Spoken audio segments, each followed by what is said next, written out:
আমাদের সৃষ্টিকর্তা, এ পৃথিবীর পরিচালক, মানব জীবনের নিয়ন্ত্রক মহান রব্বুল আলামিন আমাদের আল্লাহ পবিত্র কোরআনের ২য় নম্বর সূরা সূরাতুল বাকারায় উল্লেখ করেন, আর আমি অবশ্যই তোমাদেরকে পরীক্ষা করব কিছুটা ভীতি, ক্ষুধা এবং জানমাল ও ফলফলাদের স্বল্পতার মাধ্যমে, আর তুমি ধৈর্যশীলদের সুসংবাদ দাও।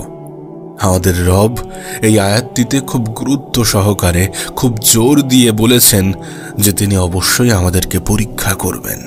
অর্থাৎ এই বিষয়ে কোনো সন্দেহ নেই যে তিনি আমাদেরকে পরীক্ষা করবেনই করবেন।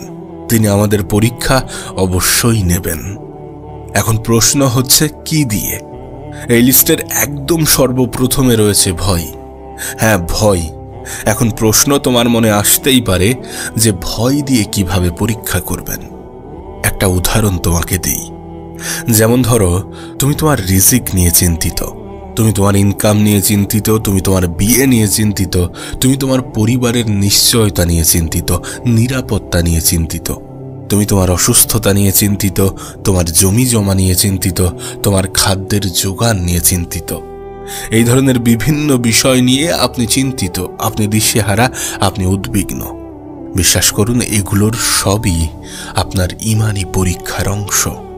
এইগুলো থেকে আপনার মনে একটা ভয় কাজ করে যে যদি এটা না আসে, যদি এটা না হয়, যদি এমন কিছু ঘটে যায়, নেগেটিভ কিছু ঘটে যায়, এই ধরনের নানা ভয় আপনার জন্য পরীক্ষা ছাড়া কিছুই নয়।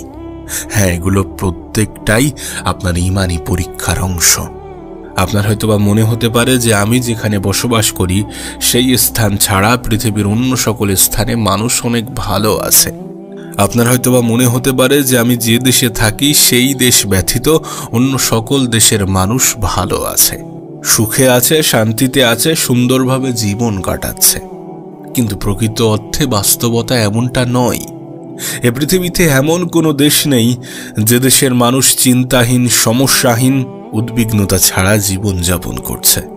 যদি আপনি একটু খেয়াল করেন, যদি একটু নোটিশ করেন, তাহলে দেখবেন পৃথিবীর সবথেকে উন্নত দেশগুলোই সবথেকে ভয়ঙ্কর চ্যালেঞ্জগুলির মুখোমুখি হয়ে থাকে। এখন প্রশ্ন হচ্ছে, আমাদের এত কিসের ভীতি, কিসের এত উদ্বিগ্নতা? যদি কোনো ম্যাচিওর, যদি কোনো প্রাপ্তবয়স্ক মানুষকে জিজ্ঞাসা করা হয়, ব্যক্তিকে জিজ্ঞাসা করা হয় যে আপনি কি নিয়ে এত চিন্তিত থাকেন, কি নিয়ে এত উদ্বিগ্ন থাকেন, দেখা যাবে সেই ব্যক্তি একটা বিশাল লিস্ট তৈরি করে ফেলেছে নিজের উদ্বিগ্নতা, দুশ্চিন্তা, মন খারাপ, টেনশন, দুঃখ, হতাশা নিয়ে। দেখা যাচ্ছে এই সকল কারণগুলো শেষ হয়েও শেষ হতে চাইছে না। এরপর সেই ব্যক্তিটিকেই যদি আবার প্রশ্ন করা হয় যে আপনি কতদিন যাবৎ এই ধরনের চিন্তা, এই ধরনের উদ্বিগ্নতা নিয়ে ভুগছেন, আমি নিশ্চিত ব্যক্তিটি হয়তোবা বলবেন যে এই তো 20 থেকে 30 বছর হলো। আচ্ছা, যদি প্রশ্নটা আপনাকে করি, যদি আপনাকে জিজ্ঞাসা করি যে আপনি কতদিন যাবৎ এই ধরনের সমস্যায় ভুগছেন, কতদিন যাবৎ দুশ্চিন্তা,